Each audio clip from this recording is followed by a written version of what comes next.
अस्सलाम वालेकुम व्यूवर्स, मेरा नाम शुएब है। कासा स्टेट एंड वेलफेयर्स के प्लेटफॉर्म से हाजिर हूँ। व्यूवर्स, आज की जो हमारी वीडियो काफ़ी इन्फॉर्मेटिव होगी।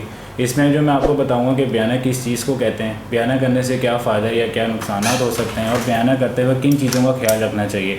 इससे रिलेटेड जितने क्वेश्चंस होंगे वो इंशाल्लाह इस वीडियो में आपको आंसर दूंगा।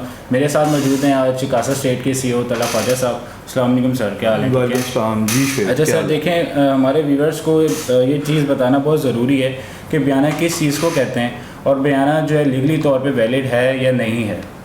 पहले आप तो शुएब, सबसे पहले तो आपने जो टॉपिक सेलेक्ट किया है ये बड़ा इम्पोर्टेंट टॉपिक है। हमें ऑब्वियसली एजुकेट करना चाहिए अपने क्लाइंट्स को, अपने एंड कस्टमर्स को, और उम्मीद रखते हैं कि इस वीडियो से इंशाल्लाह उनको काफ़ी इन्फॉर्मेशन मिलेगी।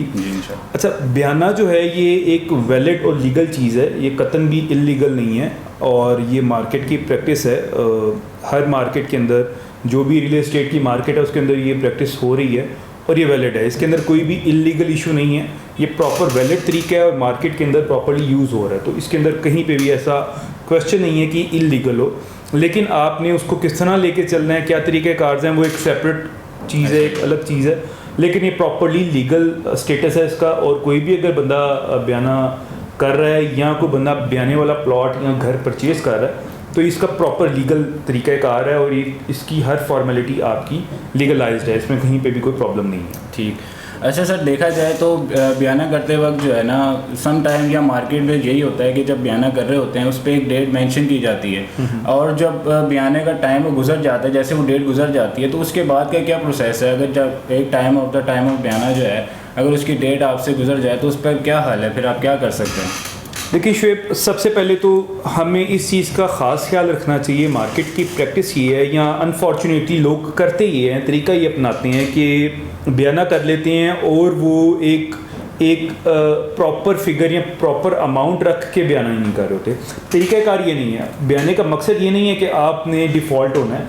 आपने अपनी जो भी प्रॉपर्टी परचेज़ करनी है बयाने पे, आपने कोशिश करनी है कि जितनी भी आपकी, बल्कि कोशिश नहीं करनी है, इंश्योर करना है कि जितनी भी आपकी अमाउंट टोटल उस प्रोडक्ट की है वो आपके पास मौजूद हो तो आप बयाना करें। अदरवाइज़ आपका डिफ़ॉल्ट होने से आप सिर्फ ना अपने आप को डिस्टर्ब करते हैं, आप सेलर को डिस्टर्ब करते हैं। सेलर ने उसके आगे क्या क्या कमिटमेंट्स की होती हैं वो एक अलग चीज़ है।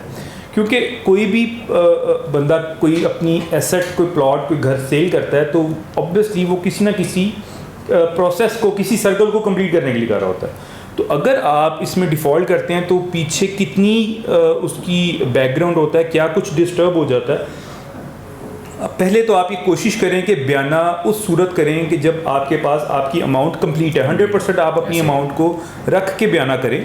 वो एक, उसके बाद आपने जब अपनी टाइम आप इंश्योर कर लेते हैं, कमिट कर लेते हैं जी कि मैंने इस मंथ की सेकंड वीक में पेमेंट कर देनी है, तो इट मींस कि वो आपने उसको कंप्लीट करना है। ये लीगल तरीक़ाकार है, एक प्रॉपर प्रोसेस है, एक प्रॉपर इसकी फॉर्मेलिटीज़ हैं, वो आपने पूरी करने के बाद बयाना करना है। अगर आप देख रहे हैं यार आपके पास अमाउंट पूरी नहीं है, आप एक बिज़नेस करने के लिए कह रहे हैं यार मैं छोटी सी अमाउंट दे के और मैं उससे को अर्न कर लूँ, लेकिन ये तरीक़ाकार नहीं है। अनफॉर्चुनेटली मार्केट में प्रैक्टिस होती है, लेकिन इससे डिस्टर्बेंस होती है मार्केट में भी, सेलर को भी और परचेज़र को भी।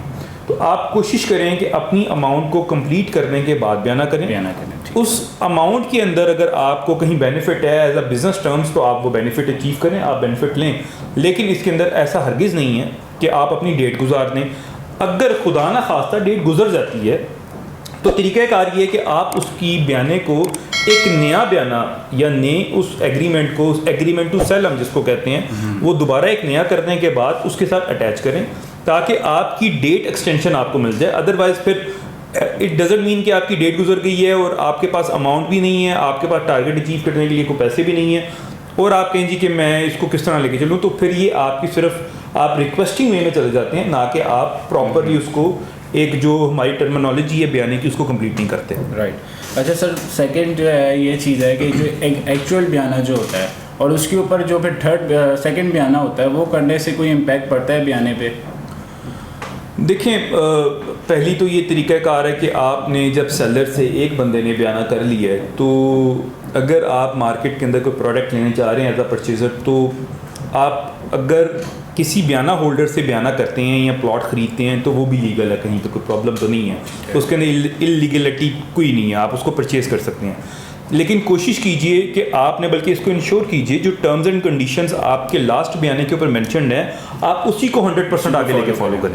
आप उसके अंदर कहीं पे कोई फ्लेक्सिबिलिटी ना रखें, उससे कम कर लें। फॉर एग्जांपल अगर उन्होंने टाइम आपको मंथ के एंड का दिया तो आप मंथ के 3rd वीक में ले आएँ कि आप उससे पहले, उस टाइम से पहले उसको अचीव करें।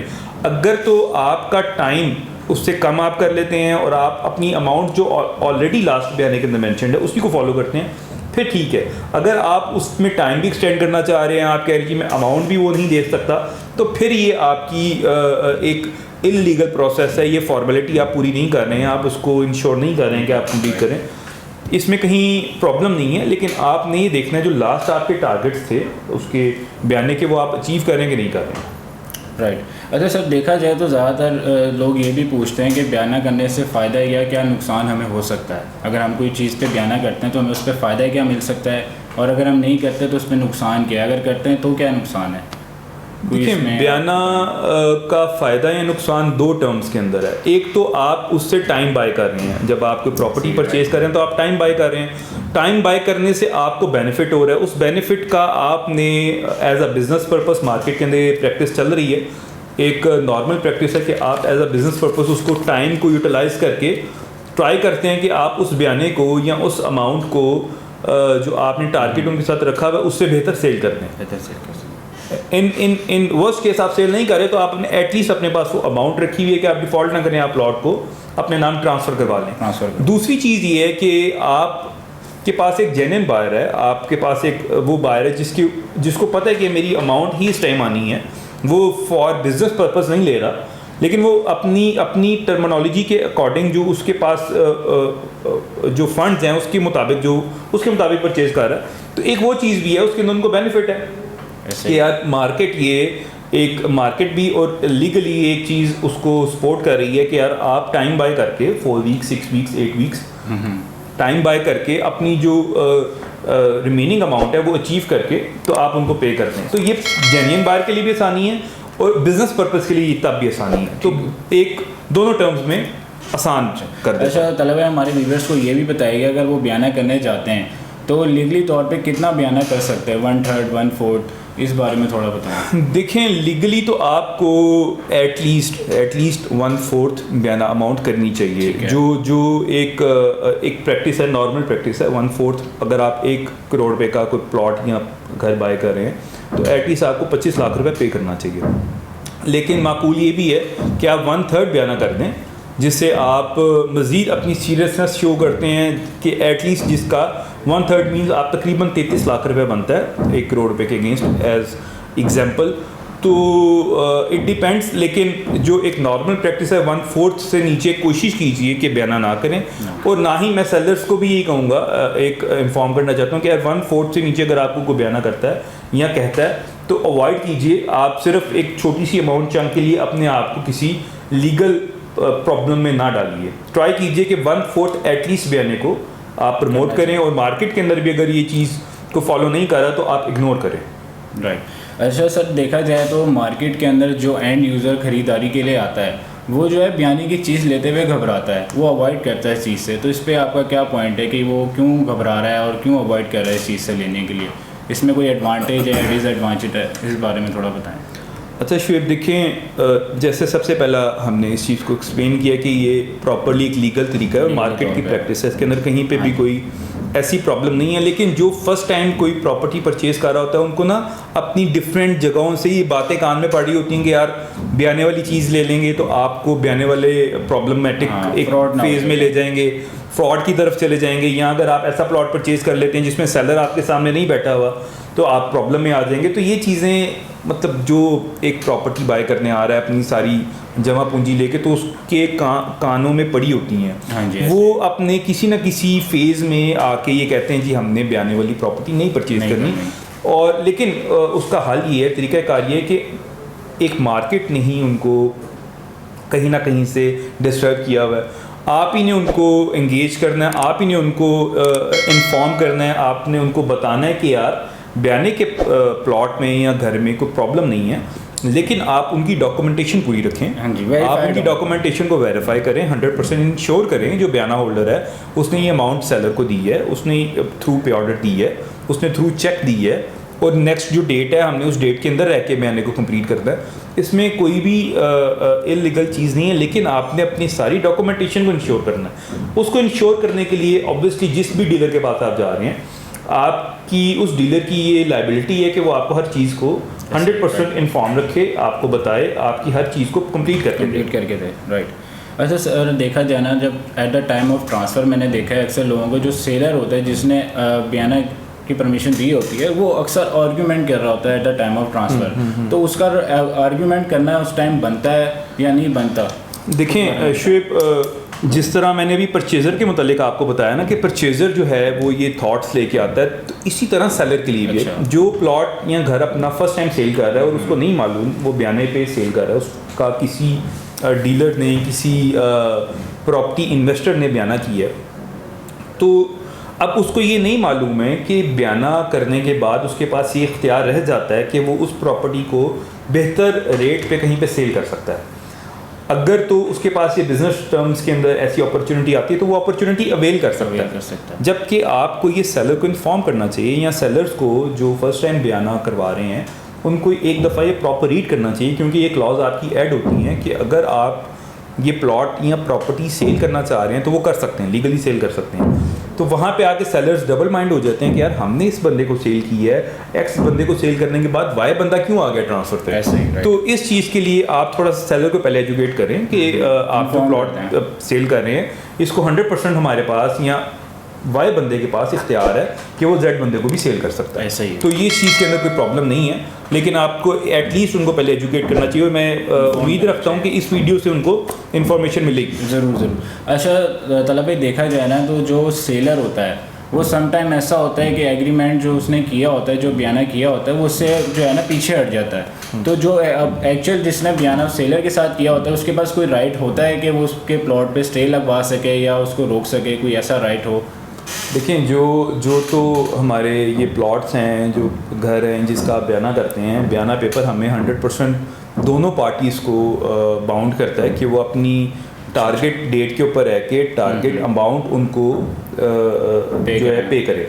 लेकिन अगर दोनों पार्टीज, फर्स्ट पार्टी या सेकंड पार्टी कोई भी डिफ़ॉल्ट करती है तो वो हमें पूरा राइट देता है कि आप उसके ऊपर लीगली कोर्ट में भी जा सकते हैं, और कोर्ट भी उनको जो आपकी क्लॉजेज हैं उनके ऊपर रहते हुए आपको उसका एज देता है दोनों पार्टीज़ के लिए। तो वो बयाने की जो सारी टर्मिनोलॉजी है, जो उनकी क्लॉजेज हैं, वो दोनों पार्टीज़ को सेव करती हैं, ना कि सिर्फ एक पार्टी को। लेकिन बेहतर ये होता है कि आप सारी उनकी जितनी क्लॉजेज हैं उसके ऊपर रहें, ना उनसे हटें, ना कोशिश करें कि टारगेट को अचीव करें दोनों पार्टीज़, फर्स्ट पार्टी जो सेलर है और सेकंड पार्टी जो परचेजर है। हमारा जो लास्ट क्वेश्चन है इस वीडियो का वो बहुत इंपॉर्टेंट है एक तरह से, क्योंकि जो सेलर मैंने देखा है at the time of transfer जब हेड ऑफिस में होता है तो वो अपने पेमेंट मोड की जो होता है, पेमेंट मोड जिस तरह का उसको चाहिए होता है उस तरह का मिल नहीं पाता है, क्योंकि जो अपना एंड यूज़र होता है जो ख़रीदता है उनको भी सम टाइम अप डाउन हो जाता है। तो एक ये भी प्रॉब्लम बनती है। तो इस पे आप क्या कहते हैं कि किस तरह करना चाहिए कि जो बयाना जिस टाइम कर रहा होता है सेलर उसी टाइम ये चीज़ क्लियर कर ले? आपका क्या पॉइंट है सवाल? देखें शिप, हमें तो एक्चुअली चाहिए कि जिस टाइम बयाना करते हैं, कभी भी आपको ट्रांजेक्शन करते हैं, ट्राई कीजिए कि उसके पेमेंट मोड को उस टाइम ही आप एक दफ़ा किसी क्लॉज के अंदर या बयाने के अंदर, अगर आप बयाना करें तो बयाने के अंदर लिख लें कि आप वो बैंकिंग ट्रांजैक्शन करना चाह रहे हैं, या आप पे ऑर्डर के थ्रू करना चाह रहे हैं, या आप थ्रू चेक करना चाह रहे हैं, थ्रू क्रॉस चेक करना चाह रहे हैं, थ्रू कैश करना चाह रहे हैं। जो भी पेमेंट मोड एक दफ़ा सेलर को ज़रूरत है वो उसके मुताबिक आगे इन्फॉर्म कर दे एट द टाइम ऑफ बयाना, जिसके बाद ना फिर परचेजर उससे हट सकता है, ना फिर सेलर उससे हट सकता है। और ट्रांसफ़र के टाइम पे हाँ जी, क्योंकि यूजुअली ऐसा भी होता है कि आपने अगर बयाना किया हुआ है तो वो प्लॉट या वो घर किसी एक बंदे के नाम है जिसके साथ आप बयाना करें, उसका कोई अकाउंट होल्डर नहीं है, उसका कोई अकाउंट नहीं है, उनकी वालदा के नाम प्लॉट है, उनके जो उनके बेटे हैं वो लेना चाह रहे हैं ट्रांसफ़र, वो मामला पेमेंट को रिसीव करना चाह रहे हैं, तो वो पहले ये शराइत तय हो जानी चाहिए कि आपने पेमेंट मोड को कैसे रखना है। तो ये बेहतर यही है कि आप एट द टाइम ऑफ बयाना या एट द टाइम ऑफ कोई भी आपकी सेल एग्रीमेंट पे ये चीज़ मेंशन कर रहे हैं कि आपको पे ऑर्डर चाहिए, पे ऑर्डर किसके नाम का चाहिए, और पहली तो शर्त यही है कि सेलर के नाम को। लेकिन अगर वो आपने कंडीशन रखनी है, लो एट द टाइम ऑफ बयान कंडीशन रख दें कि आपने किसके नाम का पे ऑर्डर या पेमेंट मोड क्या रखना है, इन कैश रखना है, चेक रखना है, तो वो आप पहले इसकी बात कर लें तो बेहतर होता है। बेहतर होगा। तो आज की वीडियो का हमारा मकसद ये था कि हमारे जो व्यूवर्स हैं, जो ओवरसीज़ क्लाइंट हैं, उन तक ये वीडियो पहुंचाया जाए कि एक्चुअली बयाना किस चीज़ को कहते हैं, बयाना हमें किस तरह करना चाहिए, एट द टाइम ऑफ बयाना में किन किन चीज़ों का ख्याल रखना चाहिए। आई होप व्यूवर्स आपको वीडियो पसंद आई होगी। मज़ीद इन्फॉर्मेशन के लिए दिए गए नंबर पर रब्ता करें। कासा स्टेट एंड वेलफेयर्स के यूट्यूब चैनल को सब्सक्राइब करें। नेक्स्ट वीडियो में इंशाल्लाह आपसे मुलाकात होगी। अपना ख्याल रखिएगा। अल्लाह हाफिज़। अल्लाह हाफिज़।